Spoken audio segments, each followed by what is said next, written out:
ఏపీఎంసెట్ 2024 మనకి college wise seat allotment details వచ్చి మనం ఇప్పుడు చెప్పుకోబోతున్నాం.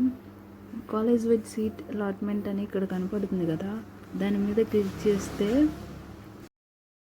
మనం చూడొచ్చు. ఇక్కడ కాలేజ్ నేమ్, కోర్స్ నేమ్ అని ఉంది.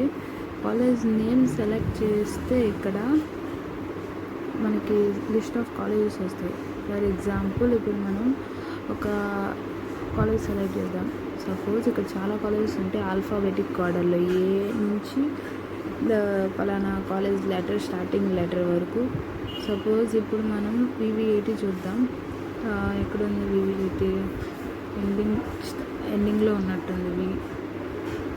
చూస్తే మనకి VVIT Vasireddy Venkatadri institute of technology మీద క్లిక్ చేశాను. ఇప్పుడు దాని మీద క్లిక్ చేసిన తర్వాత కోర్స్ నెంబర్ సెలెక్ట్ చేయాలి. ఏ కోర్స్ మీకు కావాలో ఆ కోర్స్ మీద సెలెక్ట్ చేసి, ఇప్పుడు సపోజ్ ఇన్ఫర్మేషన్ టెక్నాలజీ సెలెక్ట్ చేసి సబ్మిట్ అని నొక్కితే మనకి ఎవరెవరు ఎక్కడెక్కడ అలాట్ అయ్యారో మనకి కనబడుతుంది. ఇక్కడ మనం 10 మెంబర్స్ 10 మెంబర్స్ అన్నాక 10 చూపించింది. ఇప్పుడు ఆ 10 మీద ఉన్నది 10, 50 తర్వాత 100 వరకు ఉంటుంది. దాన్ని 100 అని క్లిక్ చేశా కాబట్టి మనకి 100 మెంబర్స్వి చూపించింది.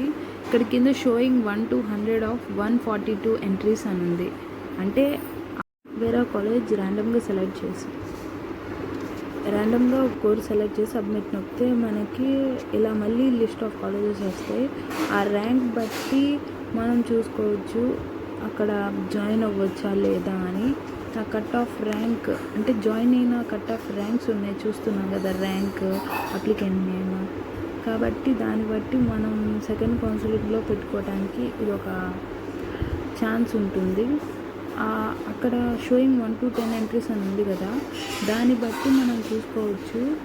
1 to అంటే మామూలుగా మీకు ఇది కాకుండా మీకు ఇన్స్టిట్యూట్ ప్రొఫైల్ అని హోమ్లో ఉంటుంది. అది నెక్స్ట్ వీడియోలో మీకు డీటెయిల్గా చెప్తాను. అక్కడ ఎన్ని సీట్స్ ఉన్నాయి.